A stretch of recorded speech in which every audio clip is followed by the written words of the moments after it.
Hello guys, welcome to RPA academy. And यहाँ पर आज हम लोग accounting as a financial information system complete करने वाले हैं and this will be the last lecture. सारे टॉपिक्स कवर्ड हैं, प्लेलिस्ट में मिल जाएंगे जिन लोगों ने नहीं देखे हैं, और एक मस्ट वीडियो तो डेफिनेटली मैं प्रोवाइड कर ही दूंगी, तो वहां से भी देख सकते हो। तो चलिए स्टार्ट करते हैं हमारे पहले क्वेश्चन के साथ में। तो पहला क्वेश्चन है, accounting as an information system follows a specific cycle of input process output. In this framework, which of the following is considered the process component? अब देखो आपको ना कैसे सॉल्व करना है पूरा का पूरा पार्ट। मैं क्वेश्चन बोलूंगी, आप इतने में यहाँ पर पॉज करोगे, खुद से रीड करोगे, आंसर करोगे, नोटबुक में लिखोगे आंसर करेक्ट था या इनकरेक्ट था, पूरी एक्सप्लेनेशन सुनोगे। और मैं एक्सपेक्ट करती हूँ कि जब आप कोई क्वेश्चन यहाँ पर एमसीक्यू क्लास करने आते हो तो आप उससे पहले कॉन्सेप्ट क्लास कर लेते हो, सो दैट एटलीस्ट आपके कॉन्सेप्ट क्लियर हैं। आप फिर एमसीक्यू करोगे, आप मॉक टेस्ट लगाओगे, आपकी एग्जाम क्लियर हो जाएगी। बीच में एक भी स्टेप छोड़ोगे दिक्कत होगी, तो मैं इसीलिए बार बार बोल रही हूँ। और अगर कोई भी डाउट आता है किसी भी सब्जेक्ट में, अभी भी अच्छे स्कोर्स नहीं आ रहे हैं, टेलीग्राम पर कनेक्ट कर लो। इंग्लिश डिस्क्रिप्टिव का हम लोग ऑलरेडी देखो, एक तो हमारे काफी सारे स्टूडेंट्स ने मॉक टेस्ट सीरीज खरीदा हुआ है ठीक है। अब कुछ लोगों ने कहीं और से खरीद लिया है, परेशान हो रहे हैं क्योंकि डिस्क्रिप्टिव में उनको गाइडेंस नहीं मिल रहा, तो वो लोग हमें मैसेज कर सकते हैं। हाँ, एक ई बुक है जो हम 160 रुपीज की दे रहे हैं, that is for the essay topics. But अगर आप कोई एस्से लिखकर हमें देते हो तो हम उसको फ्री में भी चेक कर कर आपको हेल्प कर रहे हैं, गाइड कर रहे हैं, तो परेशान मत हो ना। ठीक है, एग्जाम क्लियर करो, आप लोग को बाकी इतना स्ट्रेस लेने की जरूरत नहीं है। चलो, तो यहाँ पर हमारे पास में प्रोसेस कंपोनेंट पूछा है। तो देखो, accounting as an information system अगर मशीन की तरह काम करती है, एक स्पेशलाइज्ड मशीन जो कि रॉ डेटा को किसमें कन्वर्ट कर रही है, मीनिंगफुल इनसाइट्स में कवर कर रही है। और इसको हम तीन डिस्टिंक्ट पार्ट्स में लेकर जाते हैं, इनपुट, इनपुट से प्रोसेस और प्रोसेस से आउटपुट। तो बेसिकली हमारे पास जनरल्स होती हैं। जनरल्स में क्या करते हैं, जनरल को हम क्या बोलते हैं यहाँ पर, फर्स्ट बुक ऑफ एंट्री, जिसमें कि हम सारी चीजें क्रोनोलॉजिकल ऑर्डर में रिकॉर्ड करती हैं। तो यहाँ पर हमारे पास में जो भी डॉक्यूमेंट्स होती हैं, जैसे इनवॉइसेस, रिसिप्ट्स, वाउचर्स, जो इकोनॉमिक ट्रांजैक्शंस रिप्रेजेंट करती हैं, उनको हम सोर्स करेंगे। फिर यहाँ पर क्या करेंगे, प्रोसेस करेंगे। प्रोसेस में जनरलाइजिंग करने के बाद पोस्ट करते हैं लेजर में, और एक ट्रायल बैलेंस आपका बनाते हैं। ठीक है, तो हमने क्या किया, जनरलाइजिंग किया। जनरलाइजिंग करने के बाद में हमने लेजर में चीजों को पोस्ट किया, पोस्ट कर कर यहाँ पर हमने एक अपना ट्रायल बैलेंस बनाया।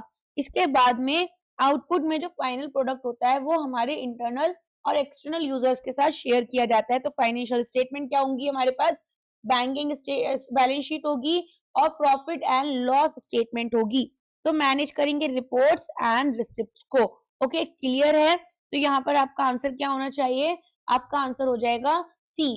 पोस्ट किया हमने लेजर में, ट्रायल बैलेंस को प्रिपेयर करा, और यहाँ पर एप्लीकेशन होगा हमारे अकाउंटिंग स्टैंडर्ड्स का। क्लियर है होपफुली यहाँ पर। तो ऐसे याद करना, जनरलाइजिंग कब बोलते हैं, जनरलाइजिंग बोलते हैं जब हम रिकॉर्ड करते हैं data into general.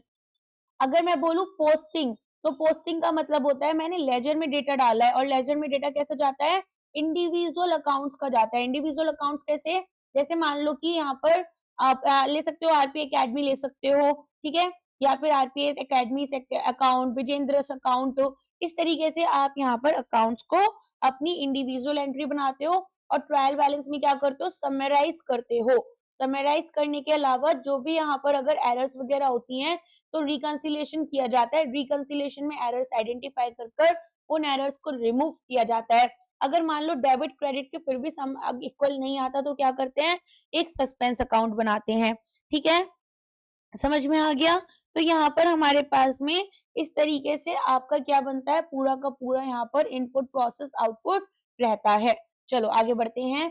Under the conceptual framework for financial reporting, relevance and faithful representation are identified as fundamental qualitative characteristics. Which of the following is a component of faithful representation? तो यहाँ पर बताना है हमें कि यहाँ पर हमारे पास में faithful representation किस कंपोनेंट के अंडर आती है, तो ये आती है आपकी न्यूट्रलिटी के अंडर। तो हमारे पास जो कॉन्सेप्चुअल फ्रेमवर्क है उसके अंडर क्वालिटेटिव कैरेक्टरिस्टिक्स, कैसी क्वालिटेटिव कैरेक्टरिस्टिक्स जो होती हैं वो एट्रीब्यूट बनती हैं, जो इन्फॉर्मेशन हमने फाइनेंशियल स्टेटमेंट में दी है वो यूजफुल हो जाती है यूजर्स के लिए।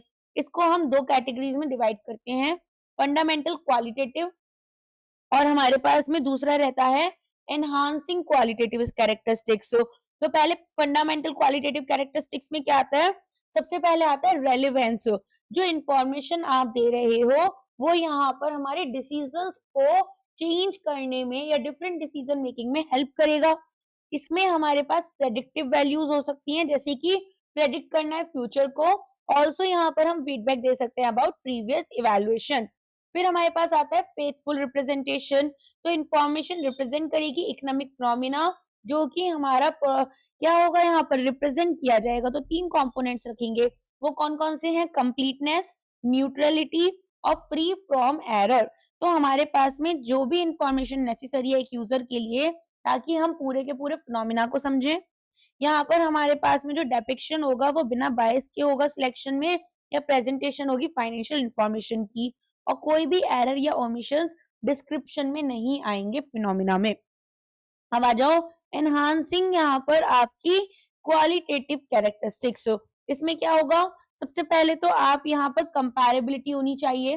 कंपैरेबिलिटी कैसे होगी, अगर यहाँ पर मैंने एक स्पेसिफिक टेम्पलेट यूज किया है इस साल बैलेंस शीट का, तो लास्ट कुछ ईयर्स में भी वही टेम्पलेट होगा, अपकमिंग ईयर्स में भी। तो मेरे लिए ना आसान हो जाएगा यहाँ पर इन डेटा को कंपेयर करना। तो सिमिलैरिटीज या डिफरेंस हमें सेट ऑफ इंफॉर्मेशन में आसान होता है। फिर वेरीफाइएबिलिटी होनी चाहिए। तो जो इंफॉर्मेशन दी गई है डिसीजन मेकर्स को वो यहाँ पर बेसिकली हमारी कैसी होनी चाहिए, वो हमारे पास में अवेलेबल होनी चाहिए ताकि वो डिसीजन मेकिंग कर पाए। तो जो जो हमें इंपॉर्टेंट रेलेवेंट डेटा चाहिए, वेरीफाइएबल डेटा हमें मिल जाए। अंडरस्टैंडेबिलिटी में क्लासिफाइंग, कैरेक्टराइजिंग और प्रेजेंटिंग करते हैं इंफॉर्मेशन की क्लियरली एंड कंसाइजली। ओके, चलो नेक्स्ट यहाँ पर हमारे पास में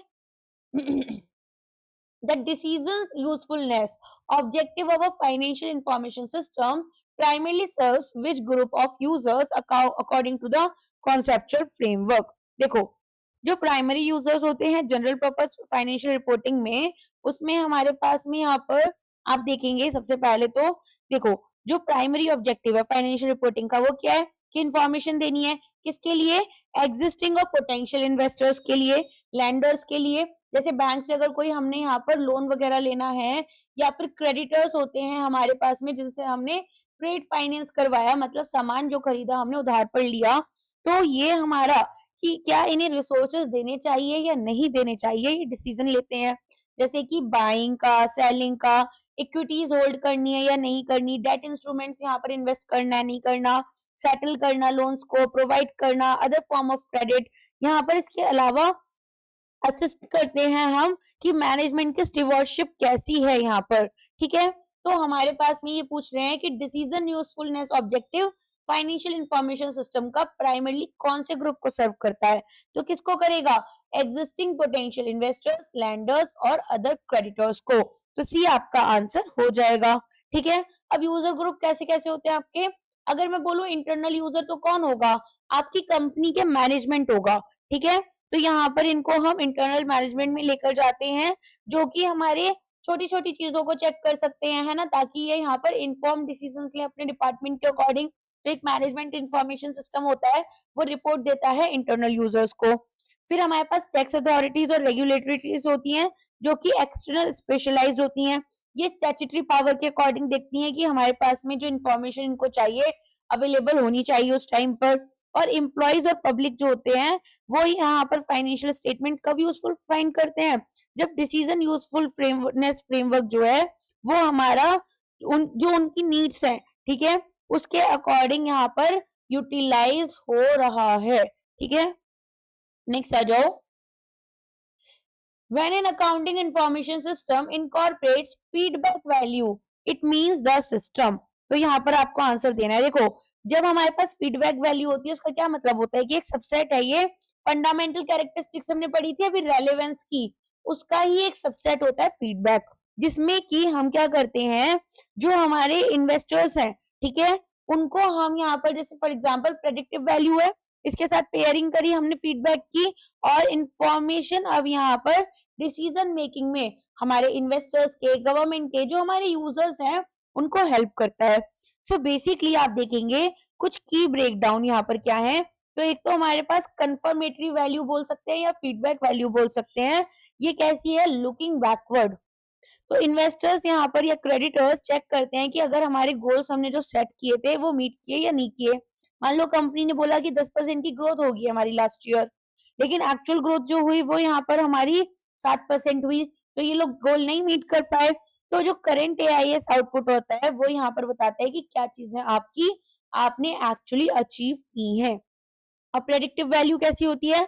लुकिंग फॉरवर्ड। यहाँ पर हमें बेसिस मिल जाता है यूजर्स को कि वो अपनी खुद की फोरकास्टिंग करें, जो कि कंपनी की फ्यूचर परफॉर्मेंस को इवेलुएट करने में हेल्प करता है। तो आंसर आपका बी बन जाएगा यहाँ पर। अच्छा, ये बोल रहे हैं aligning employees to rate their managers performance. तो ये क्या है? बिहेवियरल फीडबैक है। फीडबैक एक कॉमन टर्म है एचआर में, लेकिन इसका मतलब ये नहीं है कि टेक्निकल अकाउंटिंग इंफॉर्मेशन सिस्टम में हम यूज करेंगे। ठीक है, फिर ये बोल रहे हैं यहाँ पर automatically sending financial report to the SEBI portal. तो ये सिस्टम इंटीग्रेशन की बात कर रहे हैं। तो यहाँ पर हमारे पास में जैसे इलेक्ट्रॉनिक डेटा इंटरचेंज होता है, ईडीआई पोर्ट्स होते हैं हमारे पास, वहां पर होगा एक्सबीआरएल रिपोर्टिंग होती है। तो वो सारी चीजों में हमारे पास हम इस तरह से सिस्टम को इंटीग्रेट करते हैं। इसके बाद में इंश्योर करना कि ऑडिट रिपोर्ट हमारी अनक्वालिफाइड है। तो ऑडिट यहाँ पर अगर अनक्वालिफाइड रिपोर्ट देता है ऑडिटर्स, तो वो रिलायबिलिटी और फेथफुल रिप्रेजेंटेशन की बात करते हैं, ना कि केवल यहाँ पर स्पेसिफिकली फीडबैक मैकेनिज्म की। और ब्लॉकचेन को यूज करना ताकि डेटा में टैंपरिंग ना हो, ये तो डेटा इंटीग्रिटी से रिलेटेड हो गया। तो ब्लॉकचेन एक टेक्नोलॉजी हमारी वेरिफिकेशन के लिए और सिक्योरिटी के लिए होती है। ओके, चलो आगे बढ़ते हैं। The reliability of a financial information system is often at odds with timeliness. This represents a trade-off where. तो इसका यहाँ पर आंसर देना है आपको कि इनमें से कौन सा स्टेटमेंट करेक्ट होगा। फटाफट से सारे स्टेटमेंट्स आप यहाँ पर रीड करो, पॉज कर कर video, and then we will continue. तो यहाँ पर देखो क्या होता है, जब हमारे पास अकाउंटिंग करनी होती है तो एक कॉन्फ्लिक्ट किसके बीच में होती है कि हमारे पास जो इंफॉर्मेशन प्रोवाइड की गई है वो 100% एक्यूरेट और रिलायबल है, और जो इंफॉर्मेशन है वो यहाँ पर अभी भी यूजफुल है, सिग्निफिकेंट है, टाइमली दी गई है ये इंफॉर्मेशन। तो यहाँ पर अगर एक कंपनी हर एक सिंगल ट्रांजेक्शन में यहाँ पर वेट कर रहा है कि हमारी परफेक्टली वेरीफाइड हो और हर एक इनवॉइस हमारी रिसीव हो गई है, तो इंफॉर्मेशन हो सकता है इतनी पुरानी हो जाए यहाँ पर कि अब वो यूजफुल ही नहीं है हमें करेंट डिसीजंस लेने के लिए। अगर वो रिपोर्ट्स को रिलीज करें इमीडिएटली जब पीरियड एंड होता है, तो एक्यूरेट और यहाँ पर एक्यूरेटली और हमारे पास एस्टिमेट्स आ जाएंगे, और हम साथ में अक्रूअल्स हमारे पास टोटल कितने हैं ये यहाँ पर इसके ऊपर रिलाय कर पाते हैं। तो जो रिस्क था एरर का, जो हमसे गलतियां हो सकती थी, वो हमारी कम हो जाती हैं। तो ट्रेड ऑफ में हम टाइमलीनेस और फेथफुल रिप्रेजेंटेशन की बात करते हैं, जिसमें कि इंफॉर्मेशन हमें डिसीजन मेकिंग के लिए ऑन टाइम अवेलेबल हो, ताकि हमारे पास में जो भी हमारे डिसीजंस लेने हैं वो सही से इन्फ्लुएंस हो पाए। दूसरा, इंश्योर करेंगे कि इंफॉर्मेशन कंप्लीट, न्यूट्रल और फ्री फ्रॉम एरर्स रहेगी। ठीक है, तो यहाँ पर आपका आंसर क्या होना चाहिए? यहाँ पर आपका आंसर हो जाएगा बी। इंफॉर्मेशन जो हमने प्रोवाइड की है वो कैसी होनी चाहिए? वो हमारे पास क्विकली मिल जानी चाहिए, और उसमें हमारे पास एस्टिमेट्स होने चाहिए ज्यादा, और लेस प्रिसीजन की तरफ हम जाएंगे। ठीक है, ऐसा नहीं है कि एक एक रिसिप्ट मिल रही है उसको वेरीफाई करते जा रहे हैं। एक पीरियड लेंगे, उस पीरियड में उस डेटा को यूज कर कर यहाँ पर सारी चीजों को चेक कर कर आगे बढ़ जाएंगे। नेक्स्ट क्वेश्चन है, in a modern integrated AIS, which subsystem is responsible for capturing data related to the procurement of raw materials and managing payables? तो यहाँ पर आपको बताना है कि हमारे पास में जो डेटा हम यूज कर रहे हैं वो हमारे पास में, ठीक है, सॉरी गलती से मुझसे मूव हो गया, कि हमारे पास कौन सा सब सिस्टम हमें यूज करना है कि डेटा को कैप्चर करें और प्रोक्योरमेंट करें रॉ मटेरियल्स की। देखो, मॉडर्न अकाउंटिंग सिस्टम में क्या होता है, एक्टिविटीज को हमने ग्रुपिंग कर ली है। अब इनको ग्रुपिंग कैसे की है हमने? तो हमारी बिजनेस साइकिल्स, ठीक है। इसके अंडर अब ये जो साइकिल है ये क्या दिखाती है, recurring set of business activities हमें दिखा रही होती है। तो यहाँ पर देखो हमारे पास में होती है एक एक्सपेंडिचर साइकिल, जिसमें कि हम रॉ मटेरियल्स को खरीदते हैं, रिसीव करते हैं गुड्स, मैनेज करते हैं अकाउंट्स को, और पेबल्स हमारे डिसबर्समेंट्स, ये सारी चीजें। तो डेटा क्या कैप्चर होगा, परचेज ऑर्डर क्या है, गुड्स रिसीव्ड नोट्स होते हैं, वेंडर की इनवॉइसेस होती है। फिर होती है रिवेन्यू साइकिल। रिवेन्यू साइकिल में क्या होता है, यहाँ पर हम लोग जो भी गुड्स सर्विसेज सेल करते हैं उसके बदले कस्टमर से क्या लेंगे, कैश लेंगे। इसके बाद में यहाँ पर sales order, shipping documents, account receivable, ये सब इसका पार्ट होती है। फिर आती है कन्वर्जन साइकिल, जिसमें कि रॉ मटेरियल को हम और लेबर को ट्रांसफॉर्म करते हैं फिनिश गुड्स, लेबर की हेल्प से ट्रांसफॉर्म करते हैं फिनिश गुड्स में, और production schedule, bill of material, work in progress, आपका ट्रैकिंग, ये सारी चीजें आ जाएंगी। एचआर और पेरोल साइकिल में क्या होगा, hiring, training, paying employees. Financing cycle में क्या रहेगा आपका, तो यहाँ पर हमारे पास में रेस करेंगे कैपिटल फ्रॉम शेयर्स और डेट, एंड पे करेंगे डिविडेंड इंटरेस्ट। ठीक है, तो ये सारी चीजें हमें करनी है। तो stock issuance, loan agreement, dividend payments, ये सब कुछ हमारा यहाँ पर चलेगा। तो फाइनेंशियल अकाउंटिंग सब सिस्टम की अगर हम बात करें तो ये क्या है, वो है जिसमें डेटा रिसीव हो रहा है हमारा फ्रॉम ऑल साइकिल्स, ताकि हम यहाँ पर जनरल पर्पस फाइनेंशियल स्टेटमेंट बनाए। तो क्या ये कुछ मैनेज कर रहा है, स्पेसिफिक प्रोक्योरमेंट प्रोसेस नहीं कर रहा। फिर रिवेन्यू साइकिल पर आ जाओ। तो रिवेन्यू साइकिल की अगर हम बात करें तो ये आपका प्रोक्योरमेंट का जस्ट ऑपोजिट है, आउटफ्लो होगा हमारी गुड्स का। कन्वर्जन में हम मैन्युफैक्चरिंग कर रहे हैं, और एचआर पेरोल में हम लेबर रिलेटेड एक्सपेंडिचर्स देखते हैं, मटेरियल का कुछ है ही नहीं। तो यहाँ पर आपका आंसर तो एक्सपेंडिचर साइकिल हो ही जाएगा, जिसको हम इंटरनल कंट्रोल्स के कंटेक्स्ट में ज्यादा चेक करते हैं। फॉर एग्जाम्पल, 3-वे मैच हमसे अगर पूछ लिया दैट इज परचेज ऑर्डर, या फिर रिसीविंग रिपोर्ट इसके साथ में, और वेंडर इनवॉइस। तो ये क्या है, ये क्रिटिकल कंट्रोल होता है हमारा रिवेन्यू साइकिल के अंदर।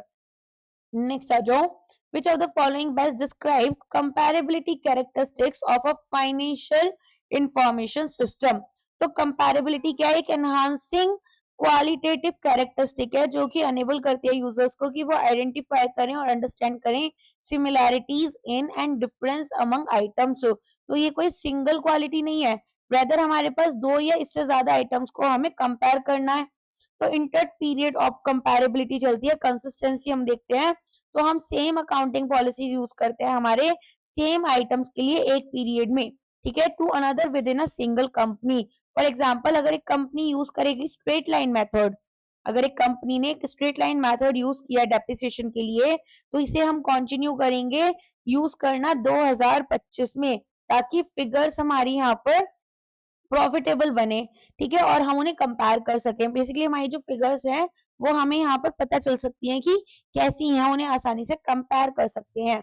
इंटर कंपनी कंपेरेबिलिटी में क्या होता है, एक इंडस्ट्री है, जैसे ऑटोमोबाइल इंडस्ट्री हो गई, तो मुझे किया मोटर्स की आपका मारुति सुजुकी से चेक करना है, तो वो हम कर सकते हैं। तो कंपेयर कर सकते हैं financial statement different different companies की, एंड यहाँ पर क्योंकि ये सिमिलर स्टैंडर्ड्स फॉलो करेंगे, ठीक है।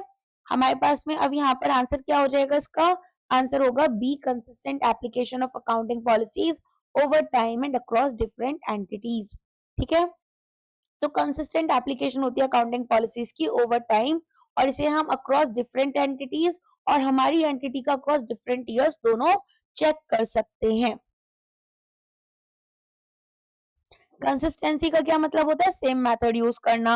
और कंपैरेबिलिटी क्या है, देखो कंसिस्टेंसी इज द मींस और कंपैरेबिलिटी हमारा गोल है, एंड गोल। तो हम कंसिस्टेंसी मेंटेन करके ही कंपेयर कर पाएंगे, okay.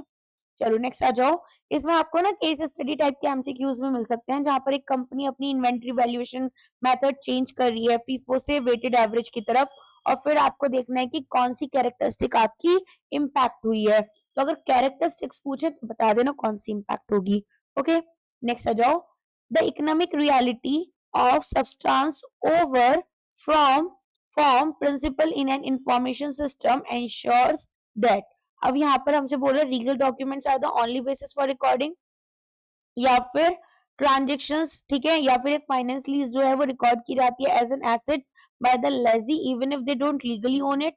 All transactions are recorded at their historical cost, revenue is only recognized when cash is received, intangible assets are not shown on balance sheet। तो यहाँ पर सब्सटेंस ओवर फॉर्म की बात की गई है, हमारी इकोनॉमिक रियलिटी या फिर सब्सटेंस ओवर फॉर्म। तो बताओ यहाँ पर क्या आंसर होना चाहिए। तो देखो, अगर हमसे ये पूछा जाता है कि सब्सटेंस ओवर फॉर्म या इकोनॉमिक रियलिटी, तो इसमें सबसे बड़ा एग्जांपल आता है फाइनेंशियल लीज का। क्यों? देखो, फाइनेंस लीज और ऑपरेटिंग लीज में क्या डिफरेंस होता है। ऑपरेटिंग लीज में जो लेजर होता है, जो ओनर होता है, वो यहाँ पर अपना आइटम रखता है। बेसिकली जैसे हम किसी के घर पर रेंट में रह रहे हैं, तो वो घर तो उन्हीं का है ना। उसमें हमारे पास में जो भी मेंटेनेंस, रिपेयर, ये सारी चीजें होंगी, वो कौन कराएगा? आपका ऑपरेटिंग लीज में लेजर कराता है। लेकिन फाइनेंशियल लीज में हम यूजुअली उसको यूजफुल लाइफ जो है एसेट का तब तक रखते हैं, ठीक है, यूजफुल लाइफ या एस्टिमेटेड लाइफ तक रखते हैं, और धीरे धीरे ओनरशिप भी हमारी चेंज हो जाती है। तो इसीलिए यहाँ पर हम एक एसेट को, जो लेजी है, लेजी कौन हो गए? जैसे अगर मान लो किसी ने रेंट पर घर दिया, तो ओनर तो हमारे पास लेजर हो गए, और लेजी जो हम उनके घर पर रह रहे हैं। तो लेजी यहाँ पर जिसने लीज पर लिया है किसी चीज को, तो वो इसे लीगली ओन तो नहीं कर रहे, बस यूज कर रहे हैं। तो यूजर हमारे यहाँ पर इसको अपना एसेट की तरह अपनी फाइनेंशियल स्टेटमेंट्स में शो करते हैं। नेक्स्ट आ जाओ, which qualitative characteristic is often compromised if a company decides to change its inventory valuation method from FIFO to weighted average every year to maximize profit। तो बताओ इसका आंसर क्या होगा। देखो, हमारे पास में यहाँ पर अभी हमने देखा था, मैंने आपको बोला भी था कि इस तरह का क्वेश्चन आ सकता है। तो इसमें हमारे पास आंसर कंसिस्टेंसी होगा। क्यों होगा, मैंने बहुत अच्छे से आपको समझा दिया है, ठीक है। तो अच्छा, अगर हम बात करें अकाउंटिंग स्टैंडर्ड 5 या इंड AS 88 की, तो एक कंपनी अपनी अकाउंटिंग पॉलिसी कब चेंज कर सकती है? अगर लॉ के अकॉर्डिंग रिक्वायर्ड है, दैट इज स्टैट्यूट, और या फिर हमारे पास में कंप्लायंस करना है हमें अकाउंटिंग स्टैंडर्ड के साथ में, और जो चेंज हो रहे हैं रिजल्ट्स में, वो मोर एप्रोप्रिएट प्रेजेंटेशन कर रहे हैं हमारी फाइनेंशियल स्टेटमेंट की। Next question, in context of, एक सेकेंड, हाँ, इन कंटेक्स्ट ऑफ आपका ओके, मैं ना आगे जा चली गई थी गलती से। An audit trail in a computerised accounting information system is, तो यहाँ पर आपको बताना है कौन सा ऑप्शन आपका करेक्ट होगा। तो देखो, यहाँ पर हमसे बोल रहे हैं किसके बारे में? ऑडिट ट्रेल के बारे में पूछ रहे हैं। तो कंप्यूटराइज्ड अकाउंटिंग इंफॉर्मेशन सिस्टम में क्या होता है?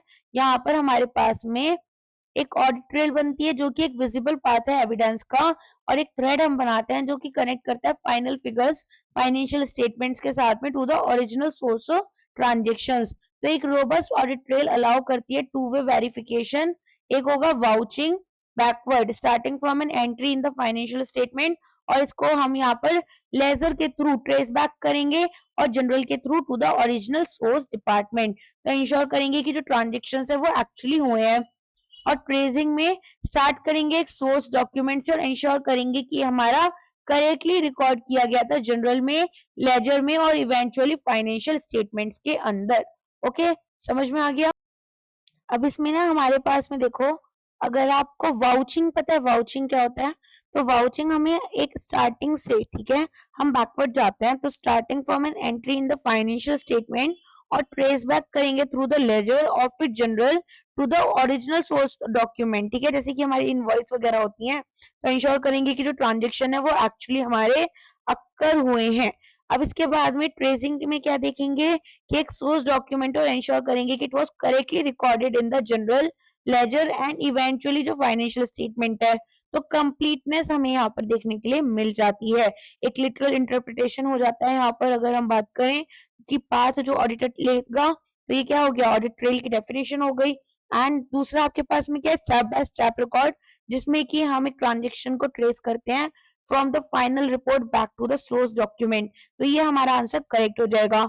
तीसरा, list of all shareholders of the company, तो यहाँ पर ऑफ कोर्स हमारे पास रजिस्टर ऑफ मेंबर्स होते हैं, जो कि एक स्टैट्यूटरी रिक्वायरमेंट भी होती है कंपनीज एक्ट के अंडर। फिर ये बोल रहे हैं backup of data stored in the cloud, तो हमारे पास में ये सिक्योरिटी का पार्ट होते हैं, ना कि हमारे ट्रेलिंग का, ठीक है। तो बैकअप जो है वो एक कॉपी होती है, और ट्रेल क्या है? एक मैप होता है ट्रांजेक्शन हिस्ट्री का। फिर ये बोल रहे हैं error messages generated by the software, तो ये इनपुट कंट्रोल्स में आते हैं। अच्छा एक चीज याद रखना, मिनिस्ट्री ऑफ कॉर्पोरेट अफेयर्स ने मैंडेटरी किया हुआ है कंपनीज को कि वो अकाउंटिंग सॉफ्टवेयर जो यूज कर रहे हैं उसमें एक एडिट लॉग होना चाहिए, ठीक है, एक ऑडिट ट्रेल फीचर होना चाहिए ताकि जो लॉग है वो रिकॉर्ड करे जो भी चेंजेस हमारे बुक ऑफ अकाउंट्स में हमने किए हैं, इंश्योर करेंगे कि एंट्रीज जो है वो डिलीट नहीं हो या ऑल्टर नहीं की जाए विदाउट लिविंग अ ट्रेस।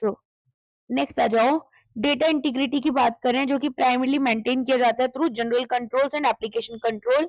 तो इनमें से कौन सा एक आपका एग्जांपल होगा एप्लीकेशन कंट्रोल का? तो देखो सबसे पहले तो हमें ये पता होना चाहिए कि अगर हमें इंश्योर करना है कि डेटा इंटीग्रिटी हो तो एक एआईएस क्या करेगा, लेयर्ड डिफेंस स्ट्रेटेजी यूज करता है। कंट्रोल्स को हम कैटेगराइज करते हैं बेस्ड ऑन देयर स्कोप, उनका स्कोप कैसा है।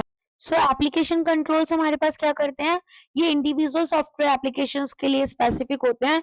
तो जो प्रोसेसिंग हुई है स्पेसिफिक टाइप ऑफ ट्रांजेक्शन जैसे कि सेल्स, पेरोल, ठीक है, इनकी हम प्रोसेसिंग देखते हैं और इंश्योर करते हैं कि जो ट्रांजेक्शन है वो ऑथराइज्ड, कंप्लीट और एक्यूरेट हो। फिर आता है इनपुट कंट्रोल, तो वैलिडिटी चेक की जाती है, ठीक है, इसके अलावा लिमिट चेक की जाती है और रेंज चेक की जाती है। प्रोसेसिंग कंट्रोल में हम क्या करते हैं, जो हमारी कैलकुलेशन है जैसे जीएसटी, ये सब हम यहाँ पर देखते हैं कि हमने डेटा प्रोसेसिंग में कलेक्ट यहाँ पर करेक्टली किया या नहीं किया। और आउटपुट कंट्रोल में इंश्योर करेंगे कि जितनी भी रिपोर्ट्स हैं वो इंटेंडेड ऑथराइज्ड पर्सन के पास में ही पहुंचे। तो ये तो थे आपके एप्लीकेशन कंट्रोल। अब आते हैं जनरल कंट्रोल, तो एनवायरमेंट वाइड कंट्रोल्स होते हैं जो कि जितने भी हमारे पार्ट्स हैं आपके अकाउंटिंग इंफॉर्मेशन सिस्टम पर सब स्टेटमेंट में सब में लगते हैं और एक स्टेबल मैनेज्ड एनवायरनमेंट ये प्रोवाइड करता है। तो इसमें क्या क्या होता है, फिजिकल एक्सेस, जो लॉक्ड सर्वर रूम्स रहते हैं, बायोमेट्रिक स्कैनर्स रहते हैं। लॉजिकल एक्सेस में password, multi factor authentication, operations आपके पास disaster recovery plan, data backup.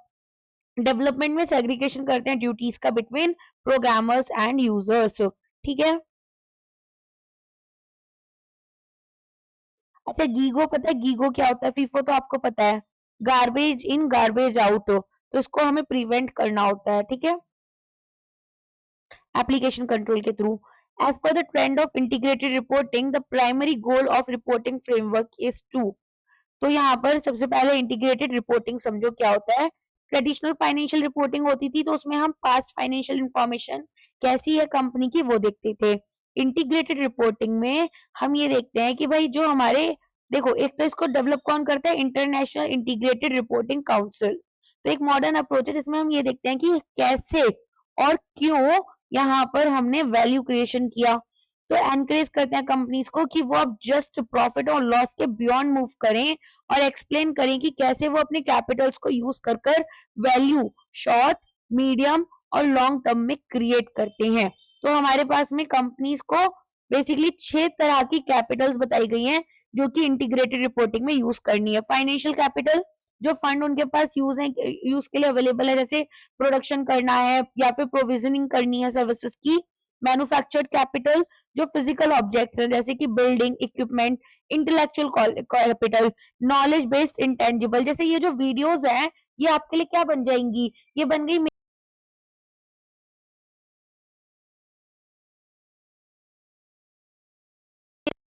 Human capital होती हैं जिसमें कि लोगों की कॉम्पिटेंसीज देखी जाती हैं, ठीक है। इसके बाद में सोशल और रिलेशनशिप कैपिटल में स्टेक होल्डर, कस्टमर्स के साथ कैसे रिलेशनशिप्स हैं, कम्युनिटीज के साथ में ब्रांड रेपुटेशन आपकी कैसी है। और नेचुरल कैपिटल में एनवायरमेंटल रिसोर्सेज जैसे कि वाटर, लैंड, मिनरल्स और इकोसिस्टम हेल्थ देखी जाती है। तो यहाँ पर आपका आंसर क्या होगा, लिंक करेंगे फाइनेंशियल रिजल्ट्स को नॉन फाइनेंशियल फैक्टर्स के साथ में टू शो कि कैसे एक ऑर्गेनाइजेशन वैल्यू क्रिएट कर रही है over the time. Okay, which brand of accounting is specifically concerned with? The branch of accounting is quantifying and reporting on the value of human capital within an organization। तो ये तो आसान है, human resource accounting होगी आपकी, ठीक है। तो यहाँ पर हम प्रोसेस क्या रखते हैं कि आइडेंटिफाई करो, मेजर करो डेटा, ह्यूमन रिसोर्सेज से रिलेटेड कम्युनिकेट करो इसको इन्फॉर्मेशन इंटरेस्टेड पार्टीज के पास में, जो इन्वेस्टमेंट हमारी ऑर्गेनाइजेशन ने लोगों में करी है, जैसे उनको रिक्रूट करा, ट्रेन किया, डेवलपिंग यहाँ पर किया उनका, ठीक है। तो यहाँ पर जो फ्यूचर इकोनॉमिक बेनिफिट्स इनसे अब मिलने वाले हैं, तो वो उनके बारे में बात करते हैं। तो क्या क्या की मॉडल्स हैं एचआरए में? सबसे पहले हिस्टोरिकल कॉस्ट मेथड यूज करते हैं। एक्चुअल कॉस्ट इनकर जो होगी रिक्रूट करने में, सिलेक्ट करने में और ट्रेन करने में लोगों को। रिप्लेसमेंट कॉस्ट मेथड में हम क्या करेंगे, मेजर करेंगे यहाँ पर कि क्या कॉस्ट लगेगी to replace the current human resource with people of equivalent talent and experience. और यहाँ पर लेव एंड स्क्वाड्स मॉडल लगेगा आपका प्रेजेंट वैल्यू मेथड, जिसमें कि प्रेजेंट वैल्यू फ्यूचर अर्निंग्स की किसी एम्प्लॉय की हम चेक करते हैं अंटिल रिटायरमेंट। अब आ जाओ फॉरेंसिक अकाउंटिंग। मान लो कंपनी के ऊपर कोई केस हो गया, ठीक है, अब यहाँ पर उन्हें एविडेंस प्रोड्यूस करना है आपका क्या बोलते हैं कोर्ट में। तो ऐसे में हम किस में काम करते हैं, फॉरेंसिक ऑडिटिंग करवाते हैं। तो लीगल और इन्वेस्टिगेटिव मैटर्स जैसे कि डिटेक्ट करना है फ्रॉड, एम्बेजलमेंट या फिर एक्सपर्ट टेस्टिमनी देनी है कोर्ट में। फिर आता है सोशल रिस्पॉन्सिबिलिटी। तो कंपनी की एक्टिविटीज का सोसाइटी पर क्या इम्पैक्ट है, तो हम चैरिटी करते हैं, डोनेशन देते हैं, सीएसआर भी इसी का एक तरीके का हिस्सा हो गया। मैनेजमेंट अकाउंटिंग, तो यहाँ पर हमारे पास इंटरनल इंफॉर्मेशन डिसीजन मेकिंग के लिए, प्लानिंग के लिए, कंट्रोल के लिए, तो एचआरए का भी डेटा यूज होता है इसमें। Environmental accounting of course green aspect से काम करेगी, मेजर करेंगे environmental cost, waste management, ecological impact business का। तो एचआरए ने यहाँ पर इतना ट्रैक्शन क्यों गेन किया है, जैसे जैसे नॉलेज इकोनॉमी बढ़ती जा रही है, ठीक है, तो जैसे जैसे यहाँ पर आपकी नॉलेज इकोनॉमी बढ़ती जा रही है, जैसे आईटी, कंसल्टिंग, आर&डी सेक्टर, तो ये प्राइमरी वैल्यू यहाँ पर होल्ड कर अब रख रहे हैं। ओके, समझ में आ गया। तो इंडिया में जैसे कंपनीज हैं बीएचईएल, इन्फोसिस, ये पायनियर्स बन चुके हैं डिस्क्लोज करने में HRA information in their annual reports. I hope इतना क्लियर हो गया होगा। आगे बढ़ते हैं। In a computerised accounting information system, GIGO garbage in garbage out principle emphasizes the importance of which qualitative characteristics at this input stage। तो GIGO principal किसके बारे में बात करता है, ये यहाँ पर प्रोसेस स्टेज है। प्रोसेस स्टेज ये बात करती है यहाँ पर कि एल्गोज, सॉफ्टवेयर और लेजर पोस्टिंग कैसे करनी है, ये हमारी प्योरली मैकेनिकल होगी। तो हम इसको इनहेरेंटली फ्रॉड डेटा अगर दे रहे हैं तो वो तो हम यहाँ पर सही नहीं कर सकते। तो अगर ये प्रिंसिपल क्या बोल रहा है, ये प्रिंसिपल बोल रहा है कि यहाँ पर हमारी जो फेथफुल रिप्रेजेंटेशन है वो खत्म हो रही है। तो अगर हमने यहाँ पर इनपुट ही गार्बेज में दिया तो रिप्रेजेंटेशन इकोनॉमिक इवेंट की भी हमारी फेथफुल नहीं होगी, ये फ्री फ्रॉम एरर स्टेटस अपना लूज कर देगी। दूसरा, रेलेवेंस नहीं रहेगा क्योंकि इनकरेक्ट डेटा होगा तो इनकरेक्ट फीडबैक आएगा और प्रेडिक्टिव वैल्यूज आएंगी जो कि यहाँ पर इंफॉर्मेशन को यूजलेस बना देती हैं डिसीजन मेकिंग के लिए। तो आपका एआईएस किस तरह से प्रिवेंट करता है गीगो को, सबसे पहले फील्ड चेक की बात करते हैं, इंश्योर करते हैं कि जो डेटा है वो करेक्ट हो, यहाँ पर न्यूमेरिक वर्सेस अल्फाबेटिक, और एक यूजर को हम यहाँ पर एबीसी, ठीक है, टाइप करने की जगह क्या कह रहे हैं अमाउंट फील्ड में कि आप एबीसी नहीं टाइप करोगे। दूसरा, यहाँ पर हमारे पास में आता है लिमिट रेंज चेक, जिसमें डेटा आपका एक्सेप्टेबल बाउंड्स में होना चाहिए। तो यहाँ पर फ्लैगिंग करेंगे ट्रांजेक्शन की, अगर डिस्काउंट परसेंटेज हमारी 100 से ज्यादा आ गई है ना, एक एग्जांपल है ये। कंप्लीटनेस चेक, तो जितनी भी रिक्वायर्ड फील्ड्स हैं उनमें सब में डेटा होना चाहिए।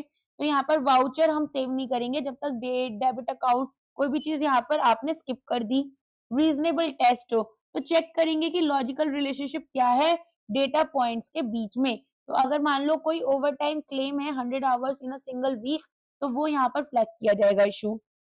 तो क्योंकि हमारा टॉपिक क्या है, सिस्टम एरर का है, तो एक specific type of error, transposition error, हमें देखने के लिए यहाँ पर मिल सकती है। ओके, जैसे कि ट्रांसपोजिशन एरर में क्या बन जाएगा, 540 को हमने 450 लिख दिया। Forensic accounting differs from traditional accounting, क्यों, ये तो मैंने अभी समझाया था। पॉज करो वीडियो और देखकर बताओ यहाँ पर क्या आंसर होना चाहिए। देखो, फॉरेंसिक अकाउंटिंग क्या कर रही थी, एविडेंस गैदर कर रही थी, राइट। तो यहाँ पर हमारे पास में लीगल प्रोसीडिंग्स के लिए रिलेटेड टू फ्रॉड और फाइनेंशियल डिस्क्रिपेंसीज, और आपके पास में जो ट्रेडिशनल स्टैट्यूटरी ऑडिटिंग होती है उसमें हम ट्रू एंड फेयर व्यू बताते हैं फाइनेंशियल स्टेटमेंट्स का। और यहाँ पर हमारे एग्जाम जो अकाउंट्स हैं उनका जनरल एग्जामिनेशन होगा। प्रोफेशनल स्केप्टिज्म यहाँ पर देखा जाता है, ट्रस्ट तो है लेकिन ये लोग वेरीफाई भी करेंगे चीजों को। तो ऑडिट रिपोर्ट हमारे शेयर होल्डर्स को दी जाती है।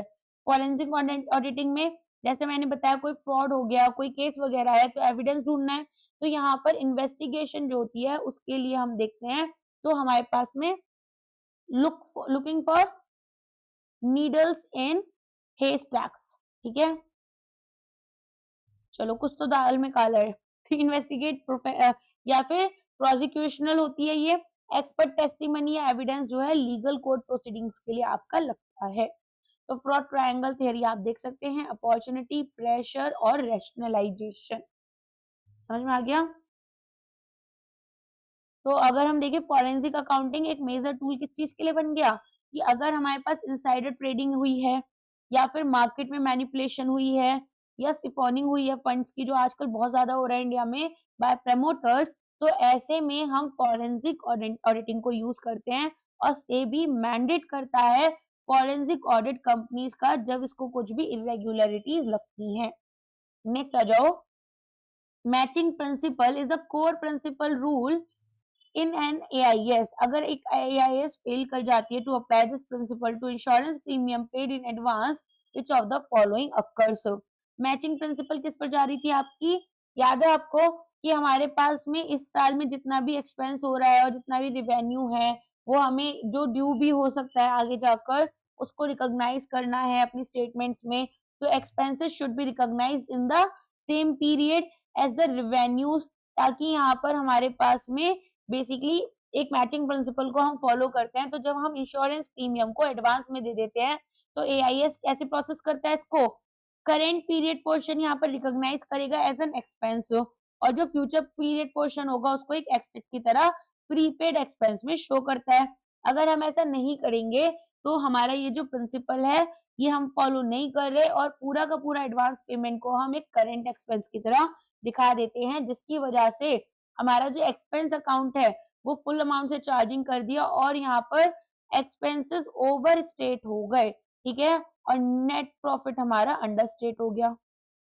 अगर हम देखें बैलेंस शीट पर क्या इम्पैक्ट आएगा, तो जो प्रीपेड इंश्योरेंस एसेट है वो हमारे रिकॉर्ड होता है और एसेट्स हमारे अंडरस्टेटेड हो जाते हैं, ठीक है।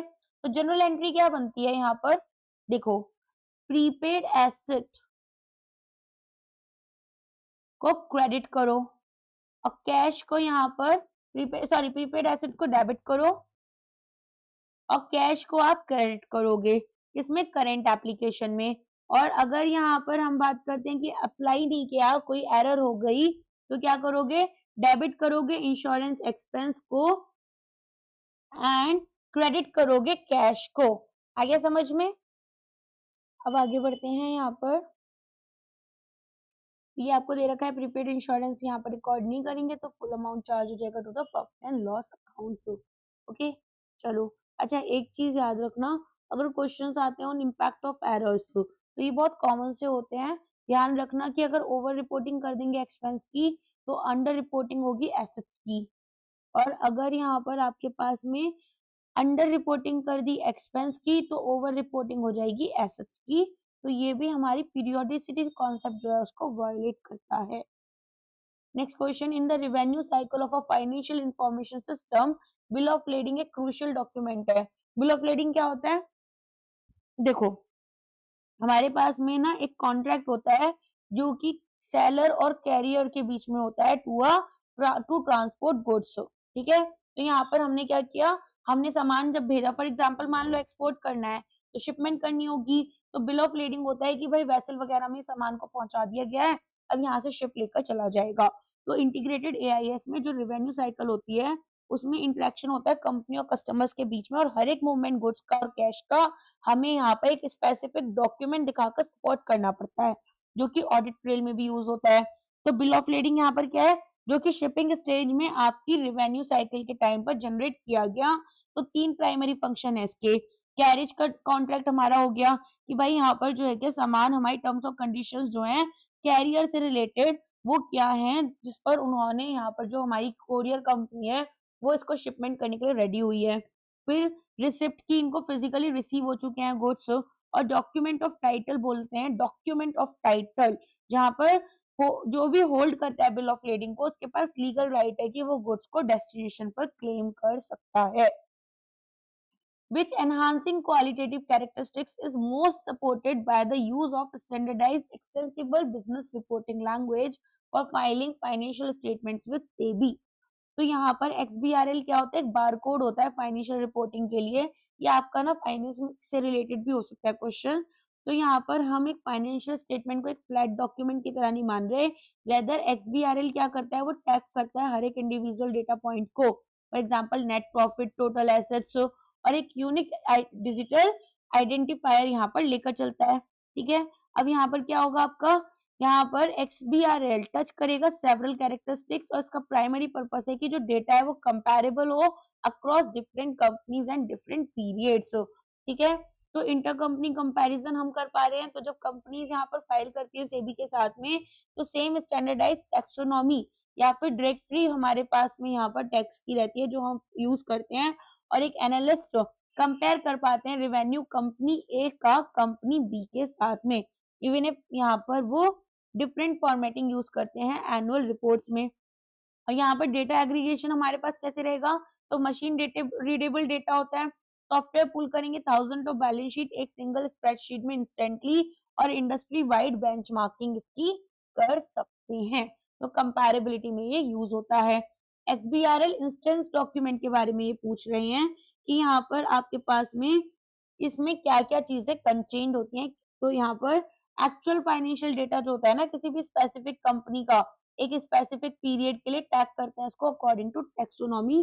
जैसे अभी मैंने बताया था डिक्शनरी की तरह ये काम करता है, मास्टर लिस्ट बन जाता है सभी पॉसिबल टैक्स की, जैसे कि कैश, रेवेन्यू, इन्वेंट्री, इन सब का क्या मतलब होगा अकाउंटिंग स्टैंडर्ड्स के अकॉर्डिंग, है ना। तो मान लो एक एक्चुअल फाइल किया गया है यहाँ पर हमारे पास रेगुलेटर्स के साथ में। देखो ये ना बैंक होंगे तो आपका आरबीआई के साथ में भी उनको फॉलो करना होता है। तो स्पेसिफिक नंबर्स होते हैं कंपनी के, जैसे Reliance industries limited financial year 2025-26 revenue यहाँ पर लेटर से 10,000 crore map to the tax in taxonomy.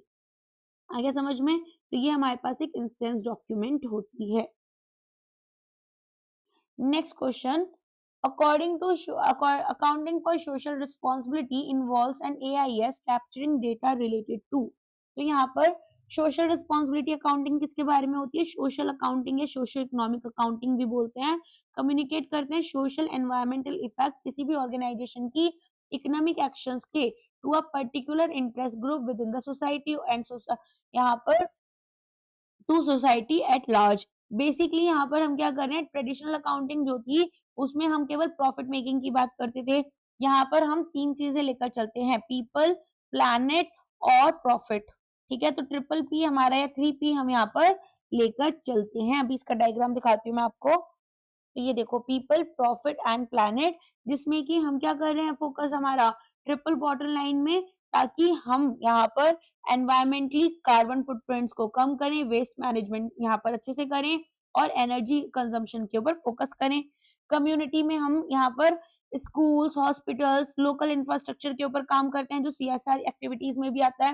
Human resources में हम क्या करेंगे, employ welfare, diversity, occupational health, ठीक है, और सेफ्टी, ये सारी चीजें देखते हैं। क्वालिटी कंट्रोल, कॉस्ट और कंज्यूमर प्रोटेक्शन इनिशिएटिव भी हमारे फोकस में रहते हैं। इसी के साथ में कॉमर्स एंड अकाउंटेंसी आपकी कंप्लीट हो जाती है। आई होप इन लेक्चर्स के बाद में आपका फेज 2 में कोई भी क्वेश्चन अगर C&A से आता है वो आपका क्लियर हो जाएगा। ठीक है, costing completed, management completed, commerce and accountancy completed, economics is ongoing, finance start कर देंगे और कंपनीज एक्ट स्टार्ट कर देंगे। कोशिश करेंगे अब दिन में 3 लेक्चर्स रहें, तो सारे लेक्चर्स को ज्वाइन कर कर अच्छे से यहाँ पर अपना फीडबैक वगैरह दे सकते हो। लाइक कर दिया करो वीडियो को, ठीक है, बेयर मिनिमम कर दिया करो। बाकी आपको यहाँ पर एग्जाम अच्छे से हो। God bless you, bye bye.